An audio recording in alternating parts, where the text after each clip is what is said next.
Abra sua Bíblia em Efésios. No capítulo 2, nós vamos ler do 11 ao 22. Hoje nós vamos falar sobre o traço pertencer.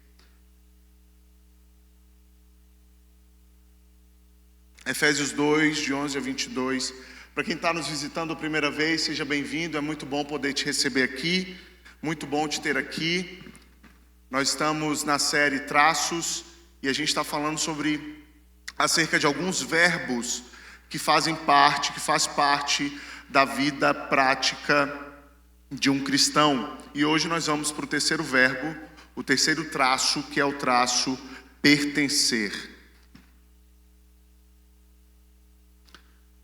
Efésios 2, 11 diz assim diz Paulo: portanto, lembrem-se de que no passado vocês eram gentios na carne, chamados em circuncisão por aqueles que se intitulavam circuncisão, que é feita na carne por mãos humanas.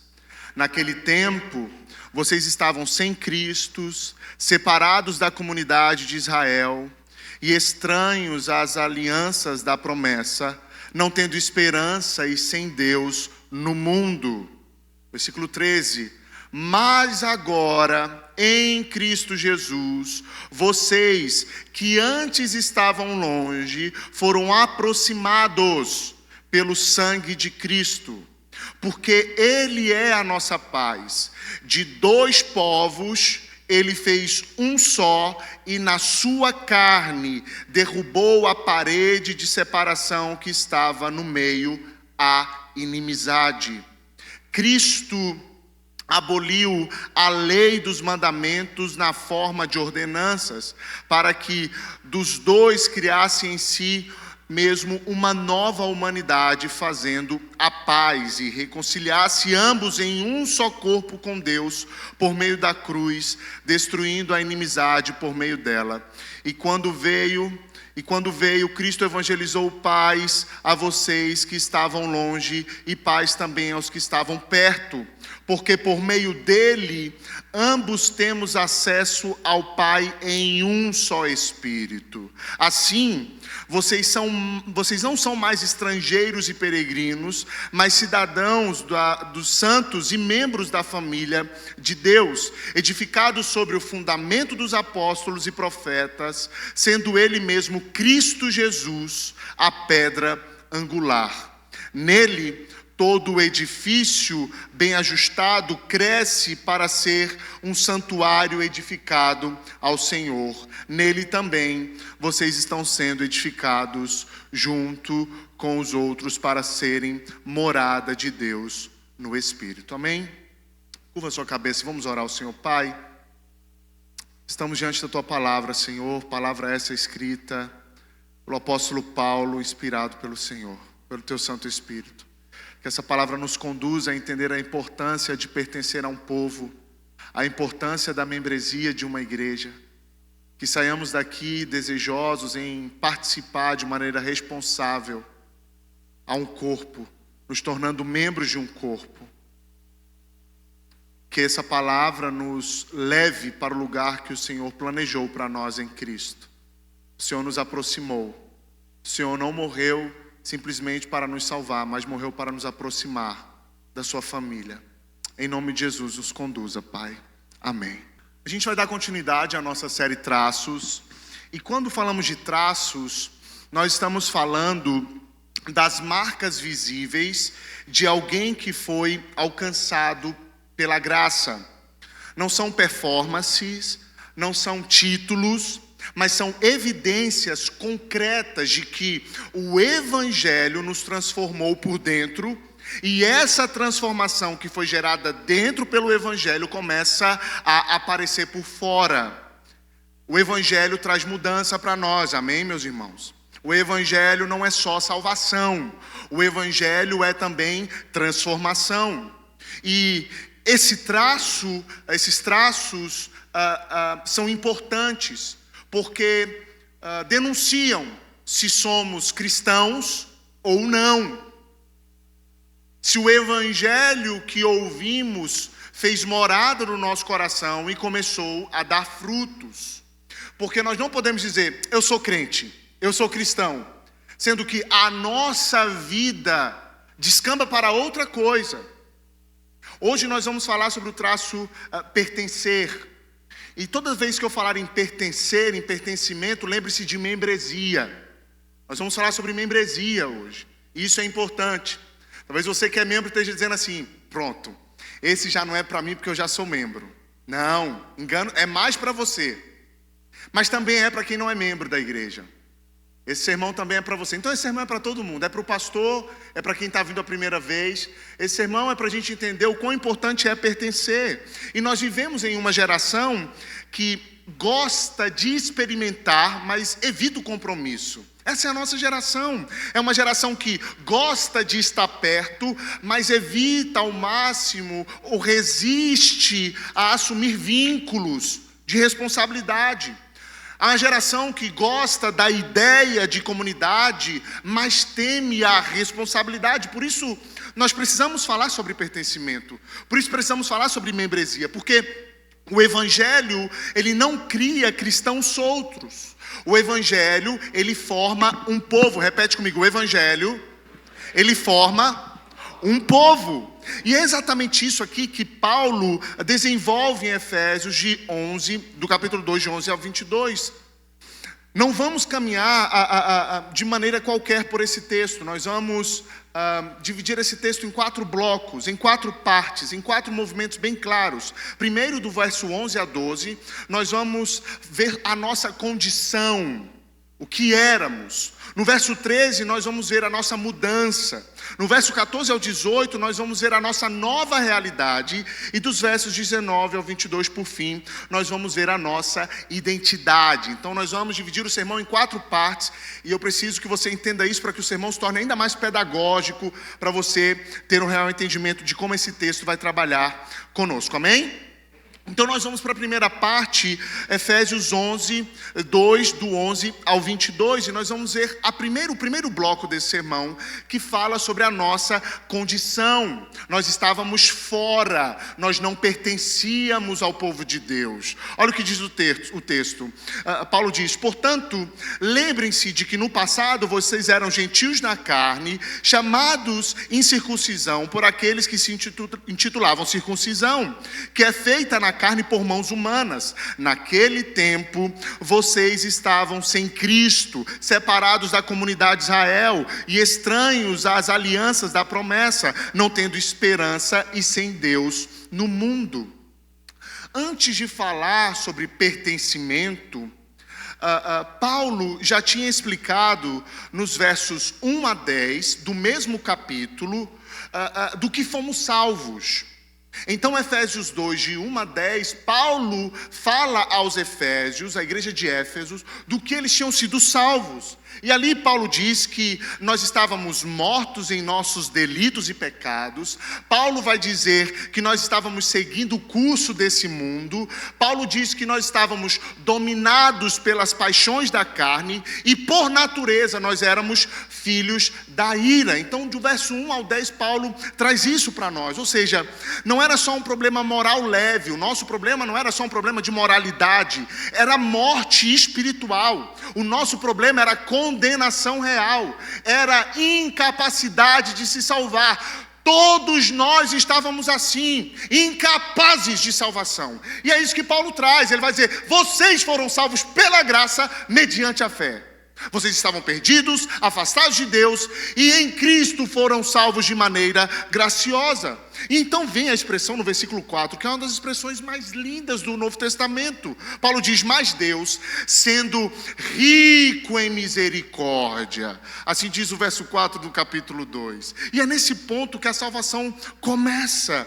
Não começa em nós. Escute, a salvação não começa em você. A salvação não começa em mim. Engano seu você pensar, a salvação começa em mim, pastor. Foi eu quem escolhi Deus. Não! Você estava morto em seus delitos e pecados, portanto, morto não escolhe Deus. Olha o que Paulo diz, mas Deus, sendo rico em misericórdia. A salvação não começa em nós. Foi Ele quem nos deu vida juntamente com Cristo. Fomos salvos pela graça, mediante a fé e não por obras. Mas Paulo ele não termina ali. Depois do verso 10, fica uma pergunta no ar. Ok, fomos salvos. Fomos libertos da escravidão do pecado. Fomos enxertados de novo na videira. Agora somos filhos de Deus por adoção por meio de Cristo. Tudo bem, a gente entendeu isso. Mas fomos salvos para quê?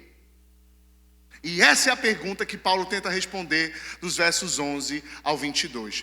Para que a gente foi salvo? Por que fomos salvos pela graça mediante a fé? Por que temos salvação? Então Paulo, que é Saulo também, vai começar a desenvolver isso a partir do verso 11.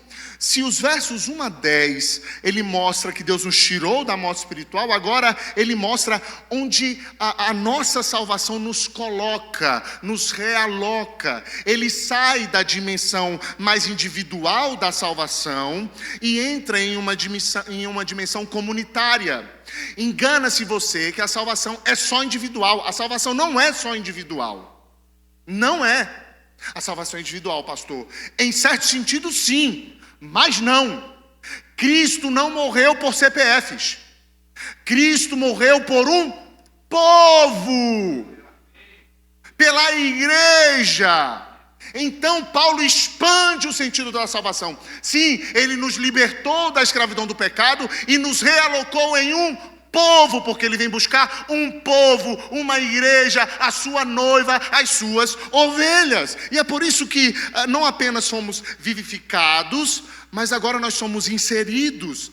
Não fomos apenas perdoados, mas agora fomos incorporados ao povo de Deus. E é por isso que ele diz, portanto, lembrem-se. Olha o verso 11 aí, coloca para mim, por favor. Portanto, lembrem-se. Então, o que vem agora não é um novo assunto. Paulo não está começando uma nova parte do capítulo 2. Mas Paulo está dando uma continuação lógica à salvação que recebemos. E qual é essa continuação lógica? Que quem foi salvo em Cristo Jesus não permanece isolado. Essa é a continuação lógica da salvação. Nós não fomos salvos para viver isolados, sozinhos, sem contato com os irmãos. A continuação da salvação é pertencimento ao corpo de Cristo. Portanto, se você diz que é salvo e não quer contato com o corpo de Cristo, eu não estou falando de vinda no domingo não, tá? Se você não quer contato, responsabilidade com o corpo de Cristo, meu irmão, você parou em um estágio da salvação. Parou não, talvez você não tenha sido salvo. Se eu não quero contato com o corpo de Cristo, eu não fui salvo. Porque o caminho lógico da salvação não para na sua salvação, ela continua para o corpo de Cristo. Essa é a lógica. Quem foi alcançado pela graça não fica solto. Aquele que foi salvo, trazido para dentro da comunidade de Cristo, é aqueles que de fato entenderam a importância de ser realocado. Cristo está formando um povo. Então, Paulo entra num tema no texto que pode parecer até distante à nossa realidade. Olha o que ele diz no texto, e deixa o texto aí para mim, por favor. Paulo diz o seguinte, Paulo começa a falar sobre circuncisão e incircuncisão, né? E o texto parece, poxa, a gente está falando sobre estar dentro da família, o que tem a ver circuncisão com incircuncisão, pastor? Paulo misturou as coisas e não. Olha, vamos ler o verso 11. Portanto, lembrem-se que no passado vocês eram gentios na carne, chamados incircuncisão. Por aqueles, vocês estavam sendo rotulados por aqueles que se intitulavam circuncisão, que é feita na carne por mãos humanas. Gente, para o judeu, a circuncisão não era apenas um costume cultural, era um sinal de aliança. A circuncisão era um sinal de aliança instituída pelo próprio Deus, Deus de Abraão. A circuncisão para o judeu era uma marca de quem fazia parte do povo da promessa. A circuncisão era identidade pactual. Então, quando Paulo toma o tema sobre circuncisão, quando Paulo fala sobre circuncisão e incircuncisão, o problema não estava no sinal. O problema não estava na marca. O problema foi o que eles fizeram com essa marca. Escute bem. Com o tempo, aquilo que deveria apontar para a graça de Deus se tornou motivo de orgulho religioso. Então, quem era da circuncisão rotulava os gentios de incircuncisão. Era rótulos, era apelido. O povo judeu se sentia acima daqueles que eram incircuncisos, incircuncisão, que não tinham a marca. Então nós tínhamos dois grupos, judeus e gentios. Gente da circuncisão e gente que não tinha a marca da circuncisão. Era como se Paulo dissesse: vocês estão dizendo que vocês pertencem, e esses aí, eles estão fora. É como se eles dissessem: nós estamos dentro do povo de Deus e vocês, gentios, não. Por quê? Porque vocês não têm a marca. Então o sinal que deveria lembrar da dependência de Deus, e essa era uma das ideias, passou a alimentar a autossuficiência. Por isso Paulo acrescenta uma frase decisiva. Ele fala para aqueles que são da circuncisão: ei, circuncisão sim, feita na carne por mãos humanas. E aqui Paulo está relativizando o valor absoluto que deram ao sinal. Entenda isso. É como se Paulo dissesse: vocês estão confiando numa marca externa como se ela fosse prova da vida espiritual. Escute. Vocês estão se validando de uma marca externa para dizer: eu tenho poderes espirituais. Vocês estão menosprezando o outro, diminuindo o outro, porque tem simplesmente uma marca externa feita por mão humana para dizer que vocês têm vida espiritual e eles não. E eles não. E aqui ele estabelece um princípio que é fundamental.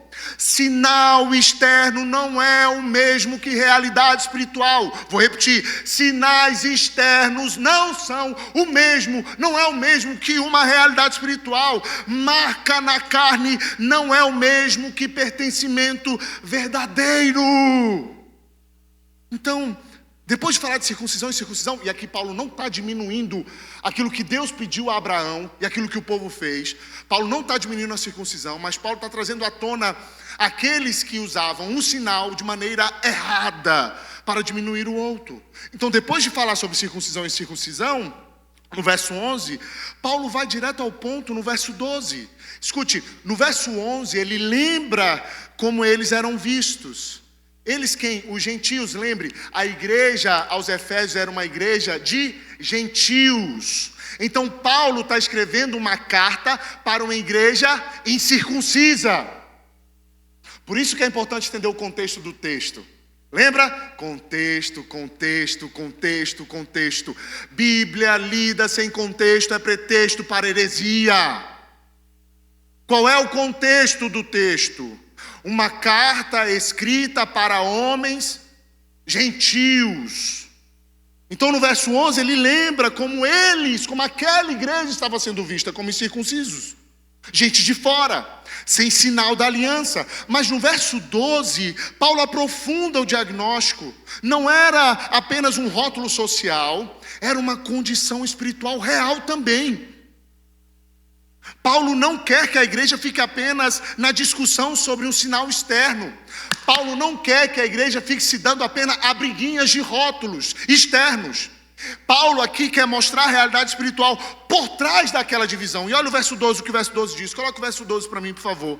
Naquele tempo, vocês, gentios, estavam sem Cristo, separados da comunidade de Israel e estranhos às alianças da promessa, não tendo esperança. Naquele tempo, vocês estavam sem Deus no mundo. Lembre-se, Paulo está escrevendo a crentes gentios, eu repito, pessoas que agora estão em Cristo, mas que sempre estiveram separados. Se você olha para o Antigo Testamento, se você olha para todo o panorama bíblico, gentio era gente separado, era gente que não tinha Deus, era povo de fora. É como se a gente falasse assim: é o povo do mundo. E isso não existe, tá, gente? Que todo mundo aqui é do mundo, amém? Amém, irmão? Ou você não é do mundo? Tá, minha irmã, tá repreendido, pastor. Eu sou do céu. Mas tu tá no mundo ainda. Entendeu? Não pira. Enquanto tu tá no mundo, tu tem que amar o povo que é do mundo. Tu tem que trabalhar no mundo, glorificar a Deus no mundo. Tu tá no mundo ainda. Tem muita gente que diz assim, né? Eu vou no domingo, todo domingo para a igreja.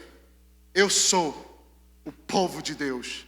E esses é o mundo. Tudo endemoniado. E a mesma irmã que fala, a mesma que é o próprio demônio na igreja. Enfim, aqui não tem isso acontece em Marte. Então, essas pessoas agora estão em Cristo, mas nem sempre elas estiveram. Então, quando Paulo diz, naquele tempo, Paulo está falando de uma marca redentiva aqui. É um período real na história deles. Uma condição espiritual anterior à conversão. Então Paulo aqui, ele divide. Naquele tempo vocês estavam fora. Naquele tempo vocês estavam sem Cristo. Vocês estavam sem a promessa. Vocês estavam longe do povo. Vocês estavam sem esperança. Naquele tempo vocês estavam sem Deus. Paulo faz essas 5 afirmações. Naquele tempo era como vocês estavam. São 5 descrições no verso 12.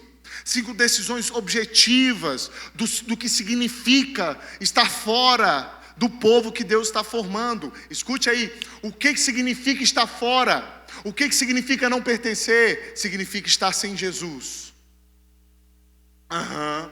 Significa estar separado do povo que Ele está formando. O que significa estar longe, pastor? Não tem compromisso com uma igreja local. Significa estar estranho à promessa. O que significa não pertencer a uma igreja local, pastor? Viver visitando, viver andando por lá e para cá. O que significa? Significa que você não tem esperança. É o que Paulo está dizendo. O que significa, pastor, não ter uma igreja local a qual eu me responsabilize? Significa estar sem Deus no mundo. É isso que significa. Paulo está dizendo que essa era a condição daqueles antes sem Cristo, que estavam sem Cristo. E perceba a força disso. Paulo não está descrevendo um sentimento aqui de exclusão. Não era esse o sentimento. Paulo está descrevendo uma realidade espiritual muito objetiva.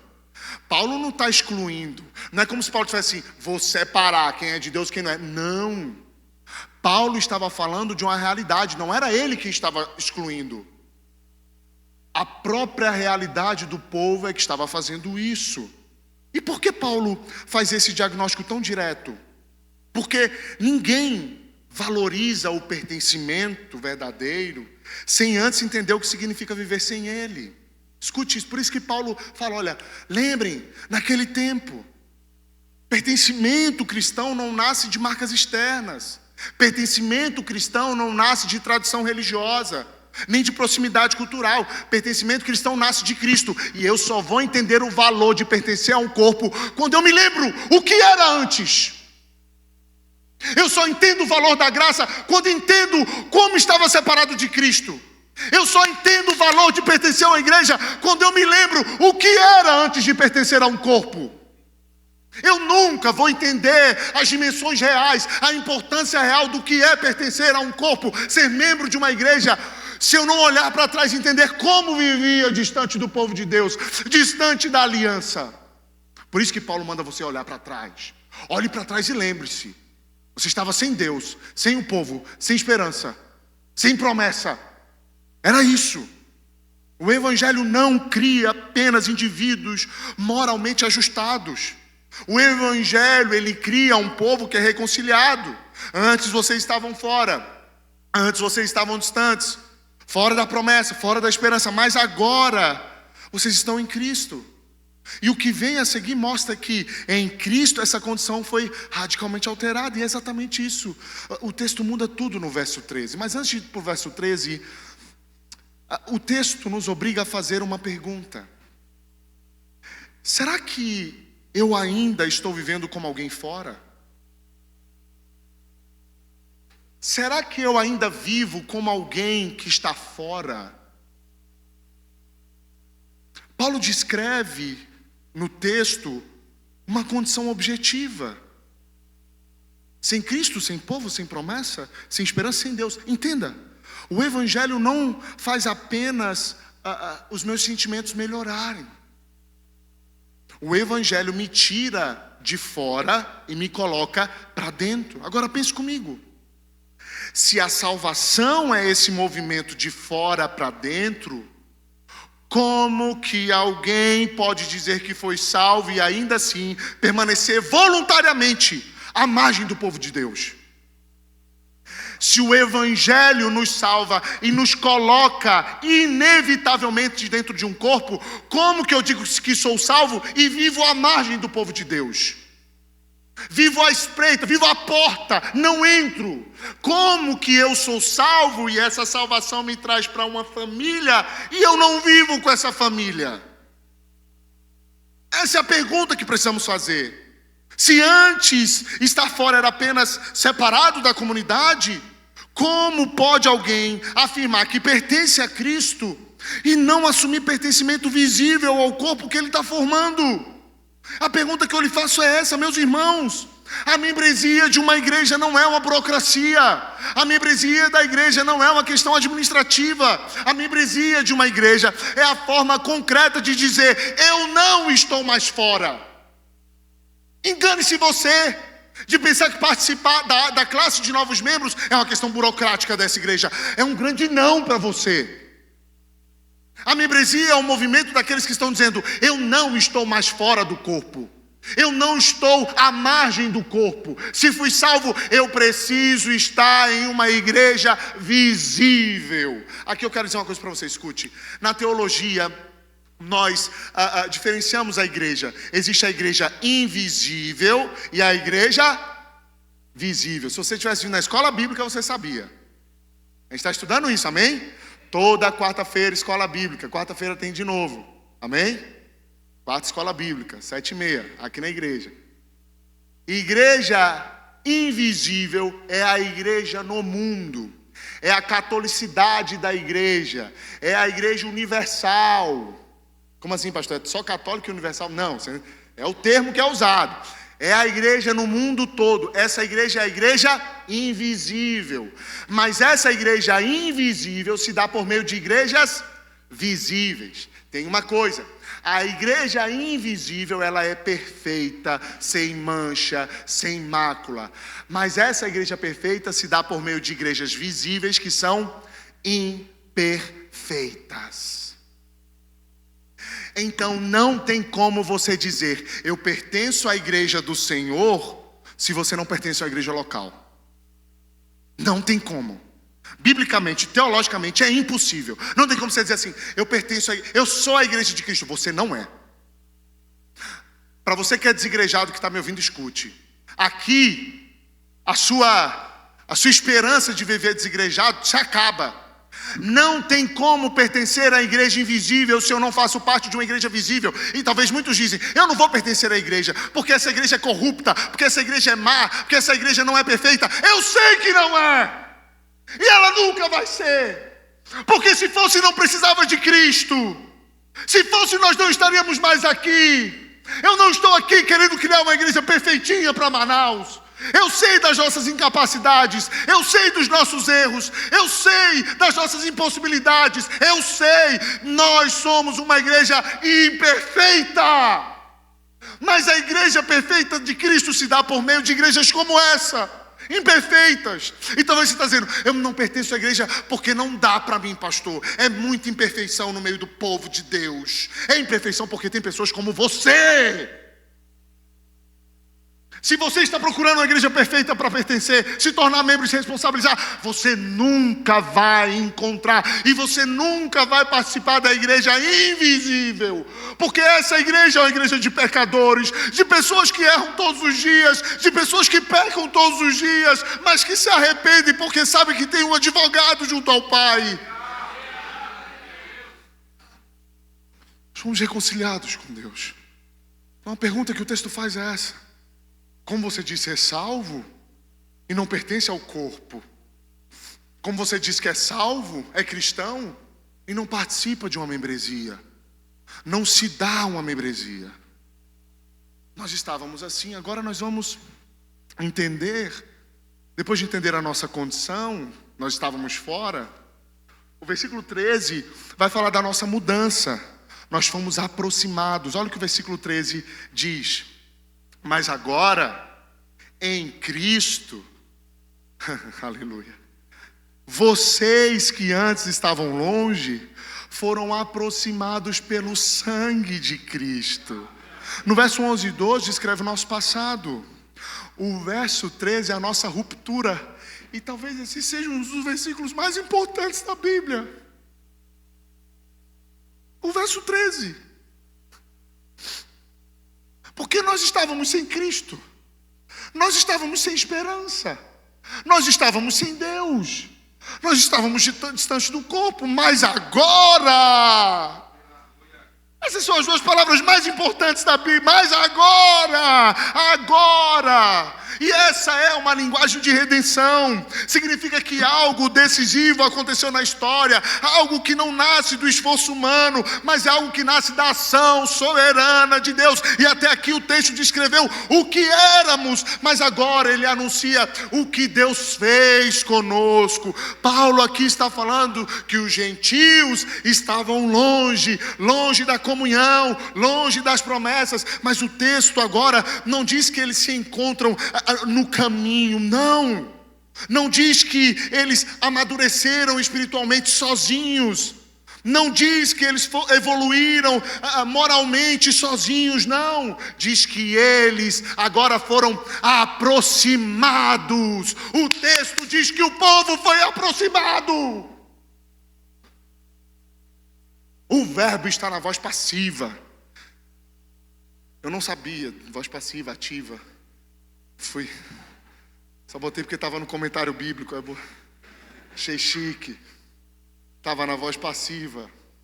Do adjetivo direto com o paroxítono. Eu sou teólogo, irmão. Aí ele botou lá, eu botei, gostei. O verbo estava na voz passiva. Isso aqui é decisivo, sabe por quê? Eles não se aproximaram. Eles foram aproximados. Não foi você que se ajuntou ao povo, foi Ele que te aproximou desse povo. Aleluia!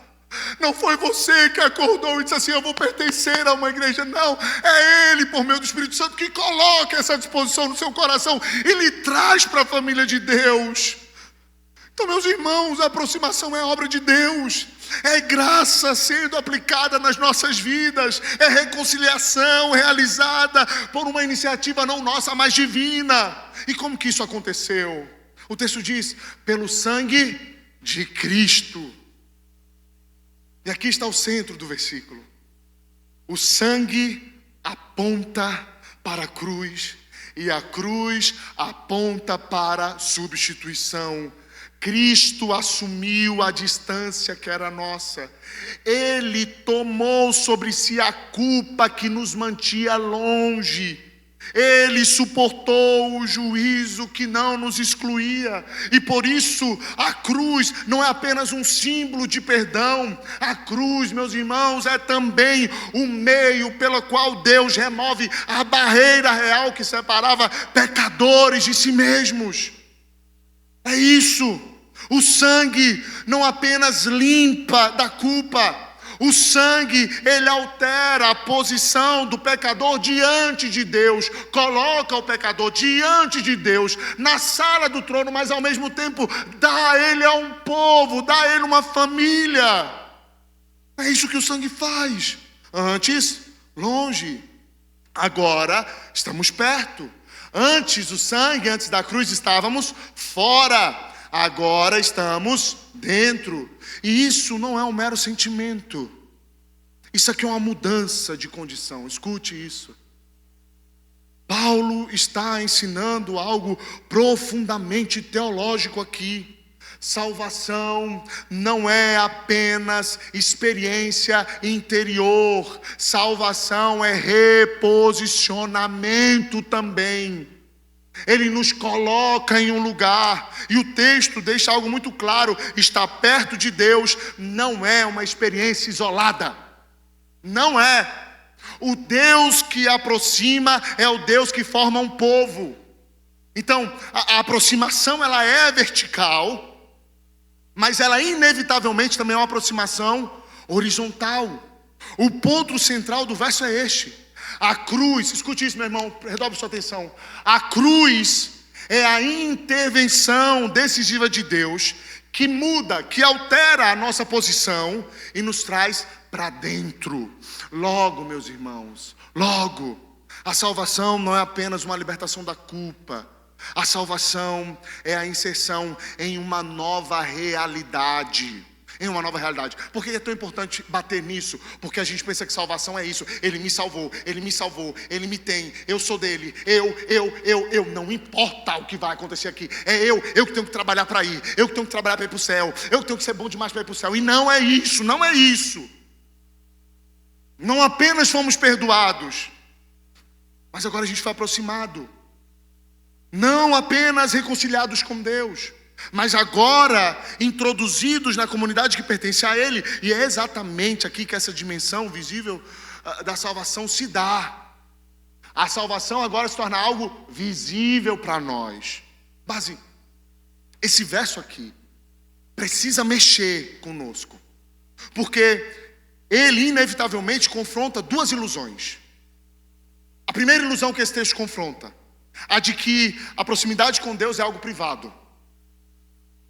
Primeira ilusão, a de que a aproximação a Deus é algo meramente privado. Muita gente diz, eu estou bem com Deus, pastor. Eu estou bem com Deus. Eu não falo com os meus irmãos na igreja. Eu não me responsabilizo com nenhuma igreja. Eu não contribuo em nenhuma igreja. Eu não presto conta. Eu não sou disciplinado. Mas sabe o que é importante mesmo? É eu estar bem com Deus. Já ouviu isso? É alguém que vive sem ligação concreta com a igreja, sem vínculo reconhecido, sem responsabilidade assumida, sem um pastoreio real. Só que Efésios 2:13 não permite que essa espiritualidade seja solta, porque o mesmo sangue que me aproxima de Deus é o sangue que me aproxima do povo de Deus. Então, se você foi aproximado, isso não pode ficar apenas no âmbito invisível.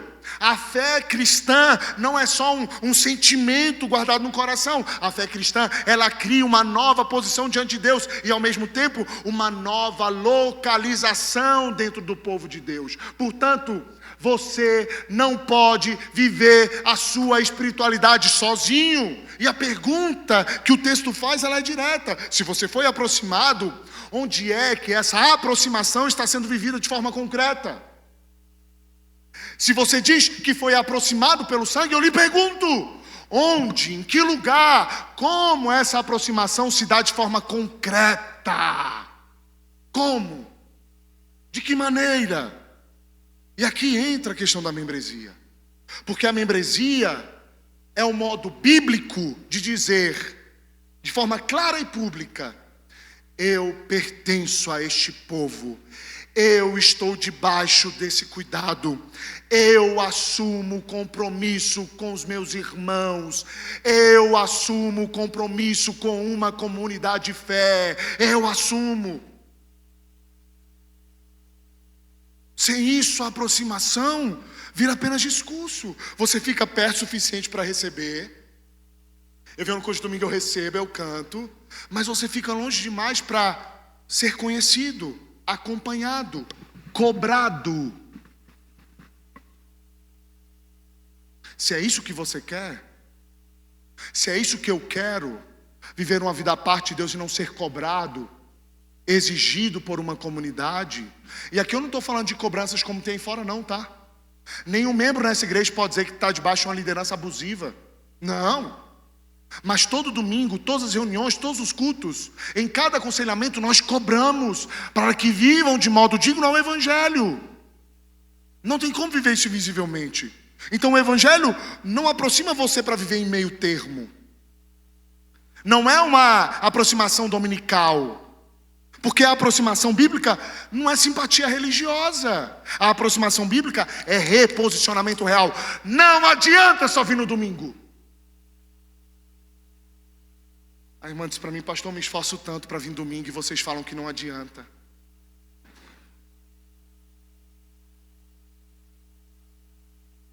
Eu sei, eu me esforço tanto, eu arrumo aquele menino, eu não quero, é um esforço. Aí tem um marido que é uma mula, que eu que tenho que levar ele para ir. Vamos, filho de Belial, levanta, bora para a igreja. E a gente senta lá e você fala: não adianta vir domingo, eu não estou conseguindo ir domingo, pastor. Eu sei que é difícil. Eu sei que muitos estão aqui, estão lutando durante a semana, trabalhando, tentando manter a casa em ordem, lutando para educar seus filhos, lutando para ter disciplina espiritual. Eu sei disso. Eu sei das realidades. Eu também luto. Não pense que domingo eu acordo e faço assim: uau, sou pastor, vou para a igreja. Como eu amo ir para a igreja.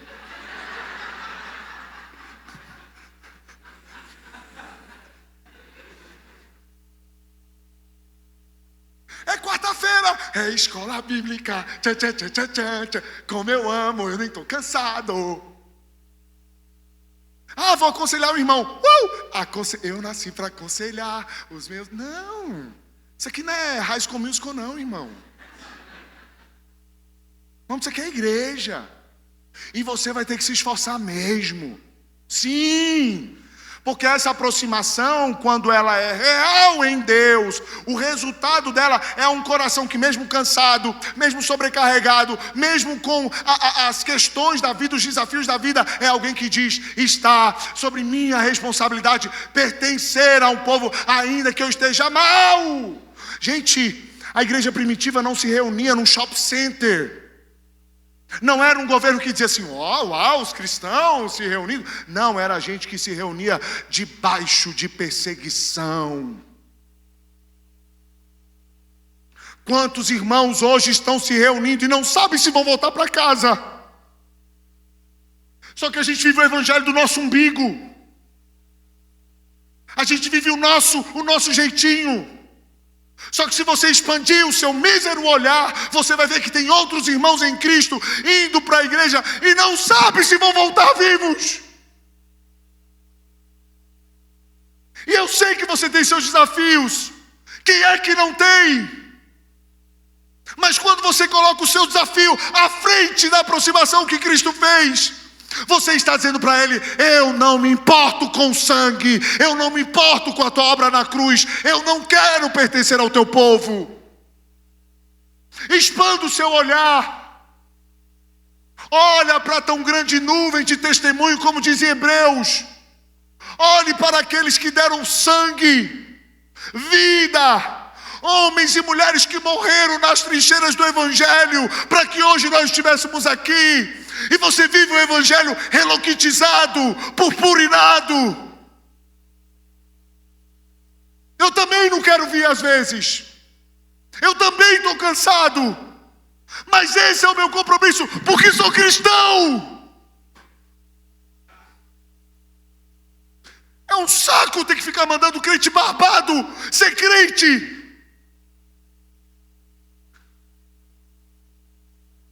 Ou você demonstra com a sua vida que o evangelho que entrou aqui está causando alguma coisa em você. Ô meu irmão, se arrependa e volte para Cristo novamente.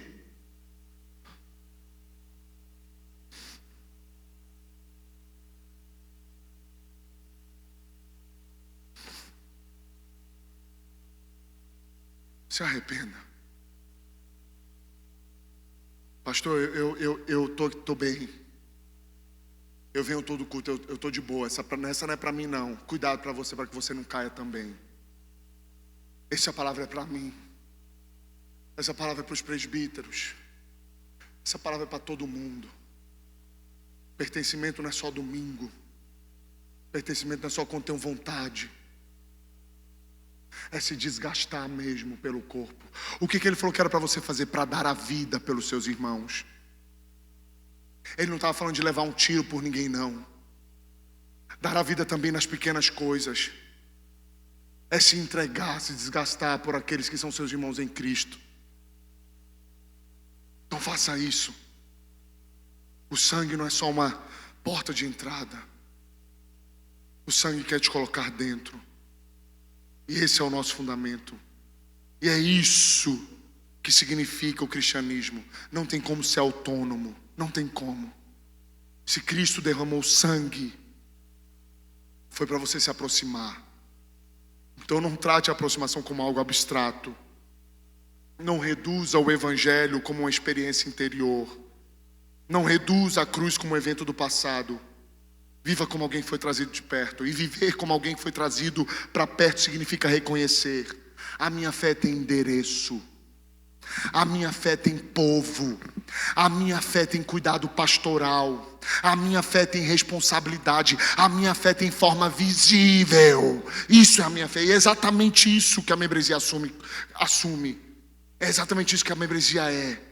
Não é apenas frequento, eu pertenço. Porque o sangue que salva é o sangue que também estabelece pertencimento. No verso 14 a 18, Paulo fala da nossa nova realidade. Aqui eu vou correr, irmão. Eu sei que já está coisando no horário. Nossa nova realidade. Cristo criou um só corpo. Então, depois de dizer que fomos aproximados pelo sangue, Paulo agora ele explica o que essa aproximação produz. O que essa aproximação produz em nós? O que ela faz? Olha o que o texto diz. Porque Ele é a nossa paz. De dois povos Ele fez um só. Na sua carne derrubou a parede de separação que estava no meio, a inimizade. O nome dessa parede era inimizade. Quem eram esses dois povos? Gentios e judeus. Cristo aboliu a lei dos mandamentos na forma de ordenanças, para que dos dois criasse em si mesmo uma nova humanidade, fazendo a paz e reconciliasse ambos em um só corpo com Deus. Por meio da cruz, destruiu a inimizade por meio dela. E quando veio, Cristo evangelizou paz a vocês que estavam longe e paz também aos que estavam perto, porque por meio dele, ambos temos acesso ao Pai em um só Espírito. Paulo começa dizendo, com uma afirmação muito absoluta, Ele é a nossa paz. Ele não diz apenas que Cristo trouxe paz. Paulo está dizendo que Cristo é a nossa paz. E paz aqui não é um sentimento de tranquilidade. Paz aqui não é tranquilidade, amém, igreja? Escute isso. Paz aqui é o fim da hostilidade diante de Deus e entre os povos. Ele é essa paz. E é claro que Paulo tem em mente aqui esses dois grupos, judeus e gentios, dois grupos historicamente separados, religiosamente distantes, socialmente distintos. E é por isso que Paulo diz, de dois povos eu fiz um só. Então, Cristo não cria uma aliança paralela. Isso aqui é muito importante. Cristo não criou dois povos reconciliados separadamente, como se houvesse dois Cristos para cada povo. Não, um Cristo para cada povo, não. Cristo criou um só. E aí Paulo explica como isso acontece. Na sua carne, olha como essa união acontece. Na sua carne, derrubou a parede de separação. E o nome dessa parede era inimizade. Como que Cristo derrubou essa parede? Dizendo, oh, paz entre os gentios. Não. Ele morreu na cruz. A sua carne derrubou esse muro. O muro da inimizade. Quem derrubou esse muro, meu irmão? A sua carne. Isso aqui é muito importante. Então, há aqui a referência histórica e ao mesmo tempo teológica. No templo de Jerusalém havia uma barreira física que impedia gentios de avançarem para a área reservada aos judeus. Havia esse muro. Havia inclusive um aviso de morte para quem ultrapassasse essa barreira. Mas Paulo, ele vai além aqui de uma arquitetura, ele vai além de uma obra física aqui. A parede representa aqui a estrutura que mantinha povos separados, inclusive as ordenanças da lei, as leis cerimoniais, as coisas que distinguiam Israel como nação. Então, Paulo está afirmando que Cristo, na cruz, cumpriu a lei e removeu aquilo que funcionava como divisor. O muro ele destruiu entre esses dois povos. Ele não aboliu a santidade de Deus, ele não aboliu a justiça, ok, mas ele aboliu aquilo que separava os povos. Mas por que Cristo fez isso? O texto responde: porque dos dois criassem sim uma nova humanidade. Isso aqui é muito importante, gente. Gente, eu queria trabalhar esse texto devagarzinho, mas não dá. Mas essa parte do texto deixa claro que a reconciliação não é apenas entre indivíduos, mas sim uma criação de uma nova realidade coletiva, uma nova humanidade. Perceba, essa é uma linguagem da nova criação. Em Adão, nós temos uma humanidade caída. Quando olhamos para o Gênesis e olhamos para a queda, em Adão a nossa humanidade ela é caída. Mas agora em Cristo nós temos uma nova humanidade reconciliada. Por isso que Cristo diz: eu junto os dois e crio uma nova humanidade. Não mais uma humanidade caída, mas uma humanidade reconciliada em Cristo Jesus. E aí Paulo ainda reforça no versículo 16: em um só corpo. E aqui está o ponto central. A cruz não apenas reconcilia pecadores com Deus, ela reconcilia uns com os outros dentro de um corpo. Mais uma vez eu vou falar sobre isso.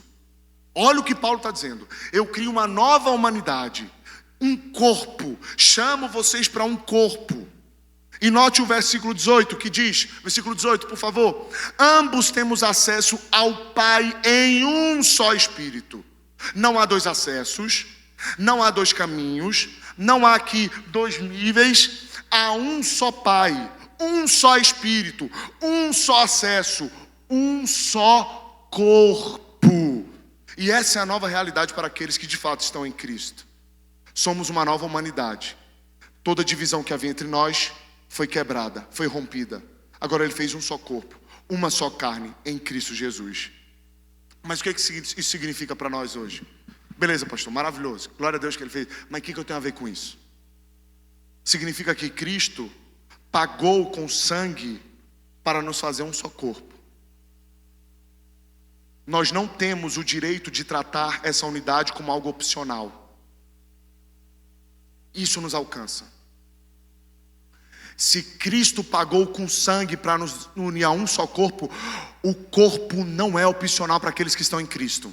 Imagina, Cristo morreu, derramou sangue, com a sua carne derrubou o muro da inimizade, nos trouxe para próximo dele, nos uniu a um corpo. E aí eu digo assim: não sei se eu vou pertencer a um corpo, não sei se eu vou pertencer a uma membresia, não sei, eu acho que é opcional, eu acho que eu posso fazer quando eu me sentir melhor, eu acho que eu posso fazer quando eu me sentir, sei lá, mais alegre.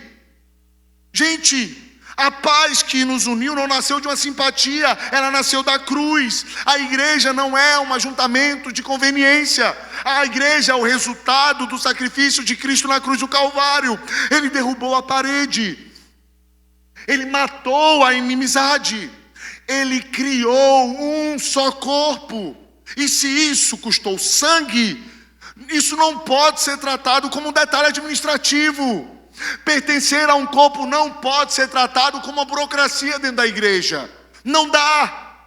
Pertencer a um corpo, ter responsabilidade com um corpo, não pode ficar só no âmbito administrativo para você. Você precisa olhar para a cruz.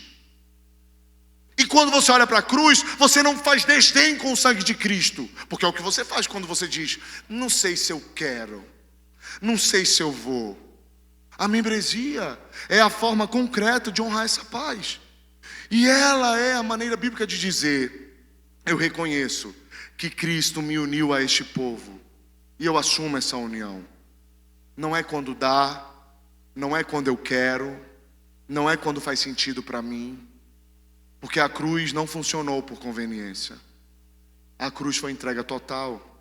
E quando alguém trata a membresia da igreja como algo opcional, na prática está dizendo que pode usufruir da paz sem assumir o corpo. E isso é impossível. Eu não estou aqui para fazer você se sentir bem com a paz. Nós não fazemos igreja para você sair daqui e falar assim: ai, como eu tenho paz. Não é só por isso. Não é somente isso. A paz não vem para fazer de corações mais calminhos durante a semana. A paz existe e foi quebrada a parede da inimizade para que você assuma a responsabilidade com um corpo. Então não tem como usufruir da paz sem assumir um corpo. Mas Efésios 2, ele não separa duas coisas aqui. Cristo não morreu para criar apenas indivíduos espiritualmente satisfeitos. Não é a paz só que te satisfaz. Ele morreu para formar um povo reconciliado. E esse povo tem forma visível, tem compromisso reconhecido, tem vínculos assumidos. Então, se eu digo que pertenço a Cristo, eu pertenço a Cristo, pastor, mas eu me recuso a pertencer de forma concreta ao corpo que Ele formou, há uma incoerência aí. E eu repito isso de novo. Porque essa ideiazinha, Deus mora no meu coração, eu sou dele, ele é meu. Essa linguagemzinha religiosa não cola se você não pertence a um corpo. Não tem como. Porque se somos um só corpo, ninguém vive essa realidade sozinho. Ou você já viu um pulmão andando pelo centro? Eu sou membro de que corpo? Não. Eu sou um pulmão, vim aqui na C&A. Não tem como. E Paulo, ele é categórico nisso. É membro de corpo que ele está falando. É membro de um corpo que ele está falando. Não tem como você dizer que pertence ao povo de Deus e não assumir a responsabilidade com o corpo. Não tem como. A membresia não é um nível avançado de fé. A membresia é de fato a expressão normal de quem foi unido com Cristo. Alguém pensa assim: nossa, ser membro. Não, é normal. Era para ser normal. Às vezes eu vejo gente assim: nossa, igreja bíblica, pregar a palavra. Era para ter em todo lugar. Membresia não é o ápice da fé.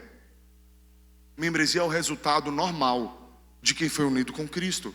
Então a pergunta que o texto nos força a encarar é: se Cristo derramou sangue para me unir a um povo, com que autoridade eu trato essa união como um tipo de escolha pessoal?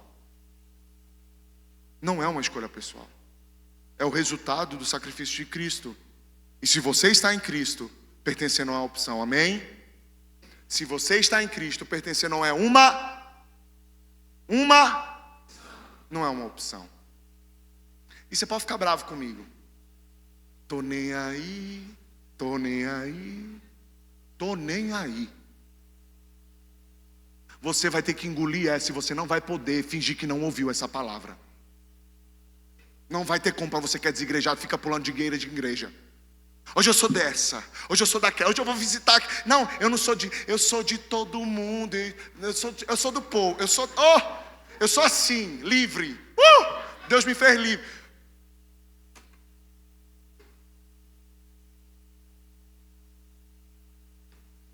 Dezenove, 22. Nossa identidade, aqui eu encerro. Nós não somos mais estrangeiros. Então, depois de mostrar que Cristo nos aproximou e criou um só corpo, agora Paulo responde à pergunta final: quem nós somos, então? Olha o que o texto diz: assim, vocês não são mais estrangeiros e peregrinos. E antes da gente continuar, nós tivemos uma série chamada Peregrinos. E o Peregrinos aqui não tem a ver com Peregrinos da série. Porque o Peregrinos aqui é povo que está sem terra no mundo. Não tem para onde ir. Então, vocês não são mais estrangeiros e peregrinos, mas co-cidadãos dos santos e membros da família de Deus.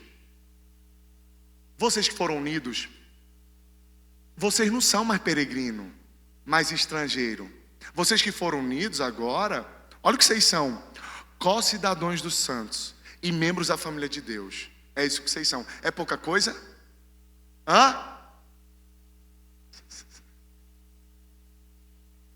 Se fosse carro, você estava... Você, ô assembleiano, dá um glória a Deus aí, amém? Ô, aleluia, cheio. Come on. Então, olha, vocês não são mais estrangeiros e peregrinos, mas co-cidadãos dos santos e membros da família de Deus. Aí ele diz mais: edificado sobre o fundamento dos apóstolos e profetas, sendo ele mesmo, Cristo Jesus, a pedra angular. Nele todo edifício, bem ajustado, cresce para ser o santuário dedicado ao Senhor. Nele também vocês estão sendo edificados junto com os outros para serem morada de Deus no Espírito. E aqui eu encerro. Paulo começa com uma negação que muda tudo. Vocês não são. Vocês quem? Vocês quem, Paulo? Vocês que fazem parte do corpo de Cristo. Aleluia. Vocês não são mais estrangeiros, peregrinos. Lá no verso 12 ele diz que estávamos separados, estranhos às alianças, sem pertencimento. Mas agora ele diz que isso acabou. Estrangeiro é quem vive sem direitos, peregrinos é quem não tem raiz em lugar nenhum. Então Paulo afirma: essa não é mais a condição de vocês. E então Paulo apresenta 3 imagens que definem a nova identidade. Primeiro, co-cidadão dos céus, co-cidadão dos santos. Vocês são co-cidadãos, co-cidadãos. Dons não, dãos. Mas me corrigem aqui. O que isso significa? Que agora nós pertencemos a um reino. Há direitos nesse reino. Qual é o direito que eu tenho nesse reino? Acesso ao Pai. Tem direito, ok? Mas também tem responsabilidade para ser cidadão desse reino. Qual é a responsabilidade? Quais são os deveres? Assumir responsabilidade dentro do povo. Não é só acesso, não é só direitos, mas também tem deveres. A cidadania implica em reconhecimento oficial. Não é um sentimento subjetivo. É uma realidade pública e espiritual. Na Bíblia, cidadania não é invisível. Cidadania se manifesta dentro de uma comunidade reconhecida. Nós somos cidadãos dos céus. Amém? Ainda que estejamos no mundo. A segunda imagem que ele traz é membros da família de Deus. Paulo intensifica essa imagem. Não somos apenas cidadãos, mas somos família. E família é proximidade. Família não abandona a família. Nós somos. Você assistiu esse filme não, irmão? Acha que é do capeta, né? Tá bom. Nós somos família. Família é o que, gente? Família é o que? A sua não é não? A minha também é difícil, mas é proximidade. Família é proximidade. Família é vínculo. Família é responsabilidade mútua. Isso é família. Família é isso. É lutar em amor para estar perto, para estar junto. Família não é uma reunião eventual. Família é pertencimento contínuo. Família. Quem aqui, quando eu digo família, eu digo pai, mãe, filhos, ok? É uma loucura você morar na mesma cidade da sua família e ver seu pai e sua mãe 2 vezes no ano. É uma loucura.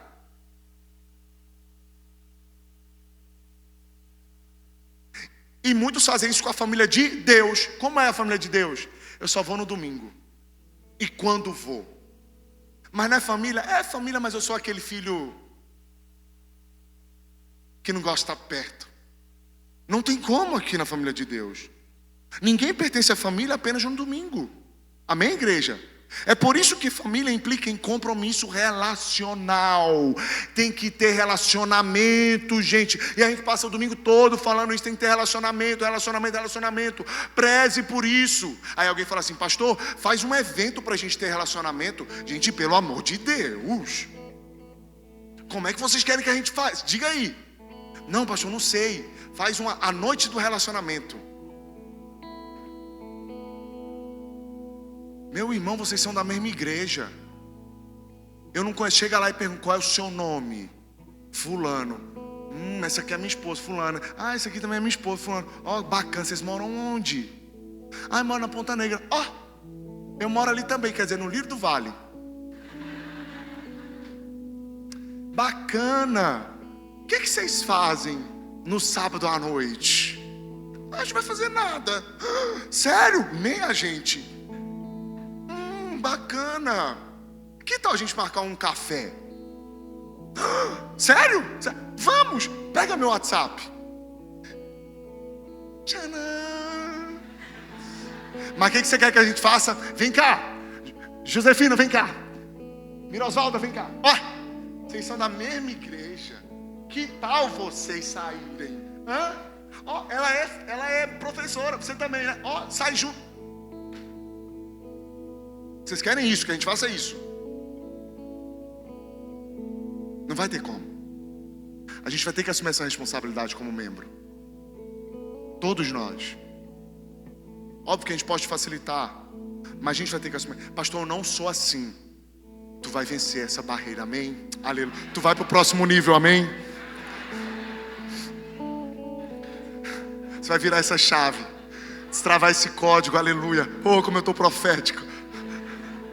Terceira coisa, você é morada do Espírito Santo. Estou acabando.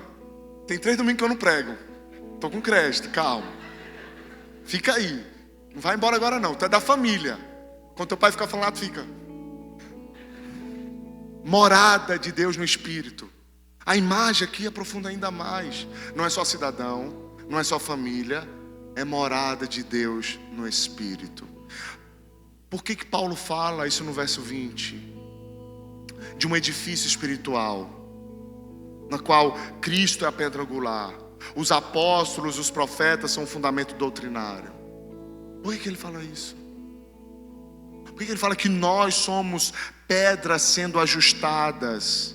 Ele diz isso no texto, pedras bem ajustadas. O que isso significa? Que ninguém é encaixado isoladamente. Cada parte depende do outro. Profetas, apóstolos, a pedra angular como fundamento.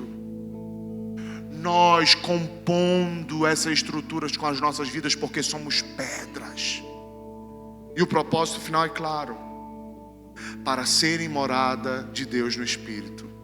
Gente, Deus não habita em indivíduos isolados. Isso aqui é uma verdade teológica que você precisa entender. Paulo está falando vocês no coletivo. O Espírito Santo está em nós, amém? Mas eu não posso dizer assim, eu sou o templo, eu sou a igreja. Não pode, não pode. A igreja reunida é o templo onde Deus manifesta a sua presença. O que somos nesse templo? Somos pedra, encaixando uma na outra, formando um templo.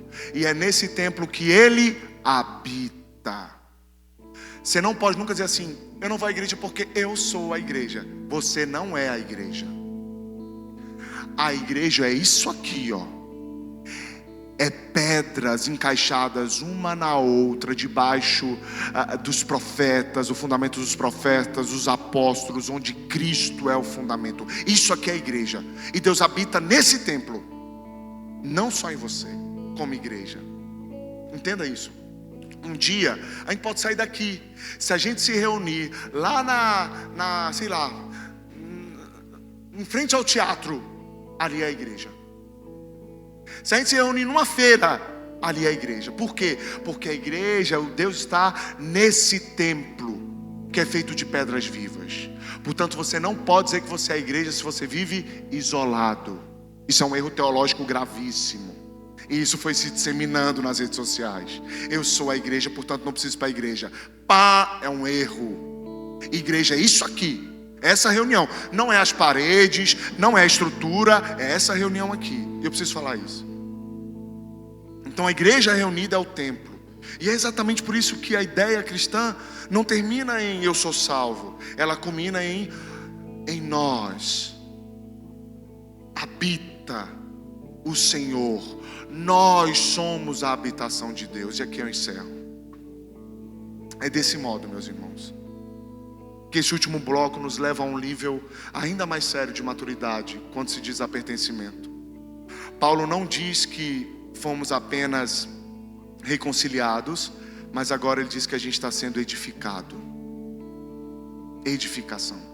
Nós vimos isso na escola bíblica. Quarta-feira a gente vai continuar falando sobre edificação.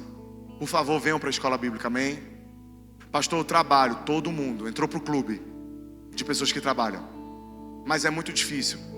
Meu amigo, tu fazia cada coisa antes da igreja. Então te programa, venha, vamos estar junto, quarta-feira. A igreja existe para edificação. Isso muda tudo.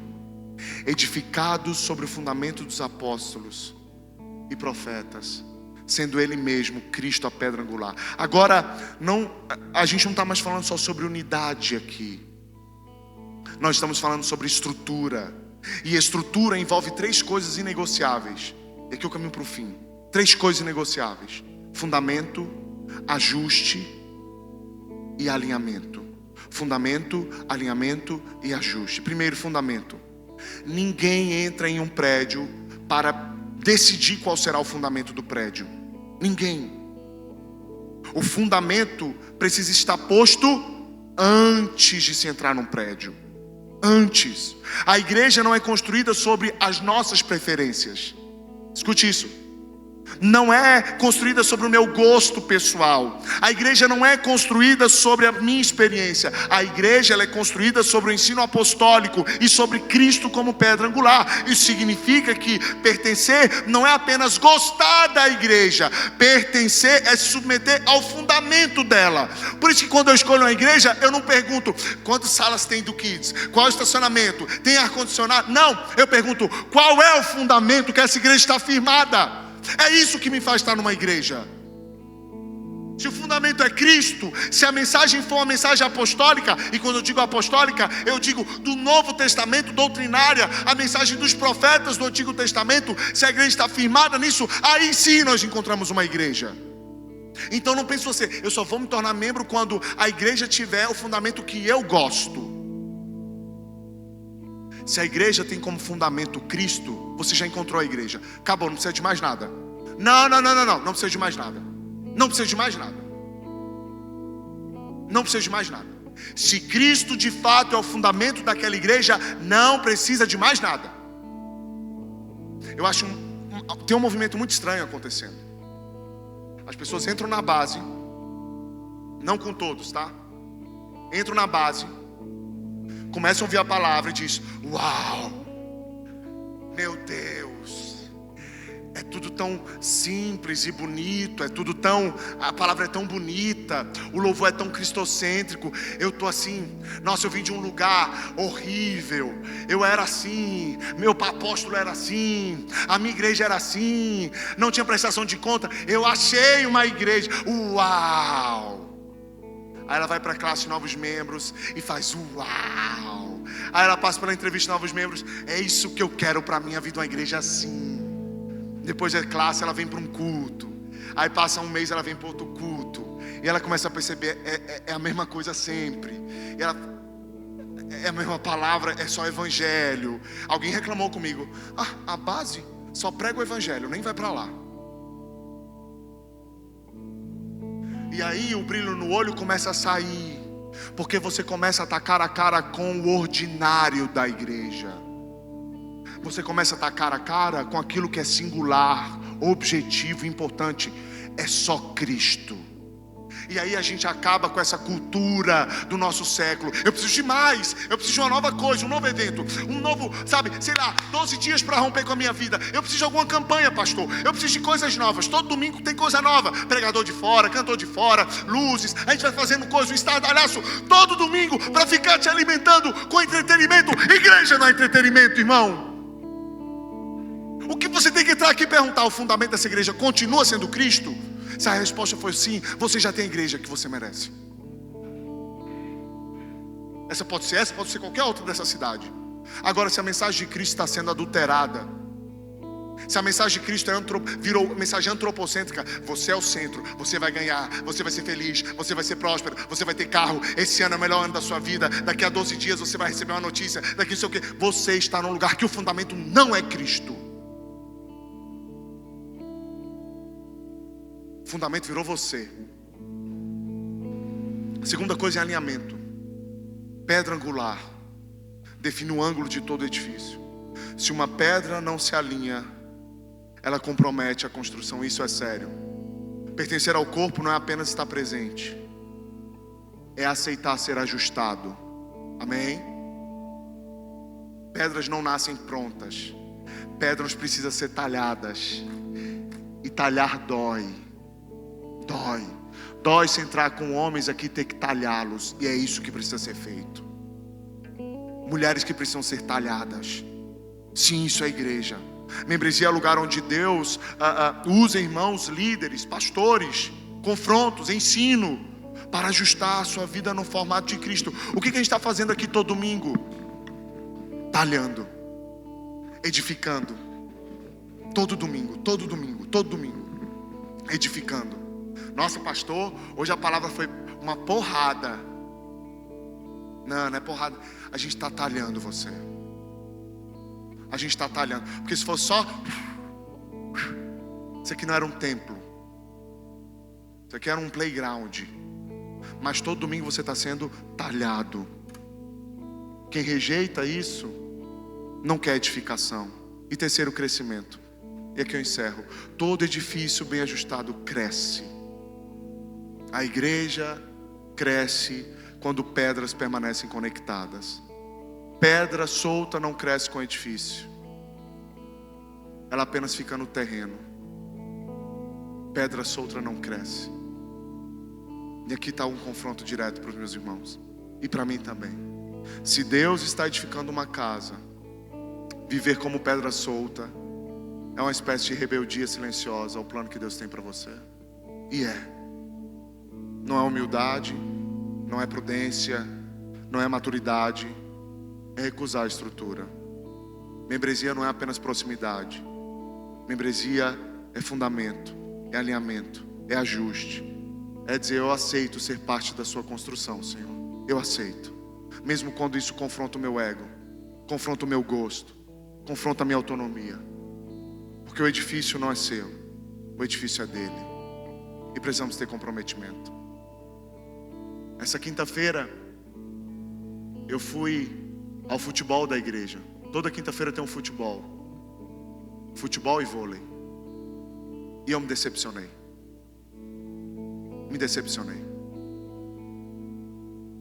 Eu não vi nenhum jogo, mas eu me decepcionei porque eu vi vários irmãos que não vêm ao domingo, não vêm à escola bíblica, mas estão no futebol. Pastor, o senhor vai acabar com o futebol da igreja? Não. A culpa nunca foi o futebol. A culpa nunca foi o vôlei. É porque tem gente que acha que consegue ser pedra fora do edifício. Membros que pensam, eu participei da classe, eu estou no hall de membros e isso basta. Não, isso não basta. Você não está mentindo só para a igreja. Está mentindo para si mesmo, negando o sangue de Cristo. Por que eu estou dizendo isso? Porque isso aqui é sério. E muitos veem irmãos indo e não falam nada. Não falam nada. Traga um retrato da igreja. Porque isso aqui é uma igreja imperfeita. Como é que pode um membro não vir na quarta-feira, mas na quinta-feira está no futebol?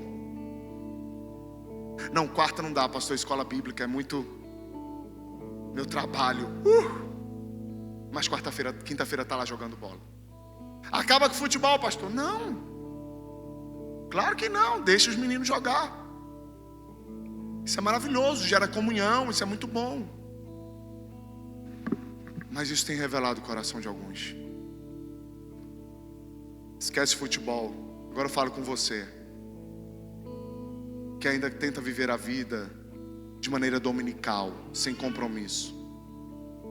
Ninguém lhe assiste, ninguém sabe quem você é, ninguém sabe seu nome. Você nunca, parece que nenhum lugar é perfeito para você. Deus está lhe convidando a fazer parte da família, do corpo de Cristo. Amém? O nome disso é graça. Você não merecia estar nesse corpo, mas Ele te trouxe pelo sangue. Pastor, eu não sou membro. E pastor, eu sou membro, mas eu estou um membro bem ruim assim. Reconhecer isso já é o primeiro passo. Não basta frequentar. Você tem que se deixar ser moldado. Você tem que assumir responsabilidade. Amém? Fique em pé no seu lugar.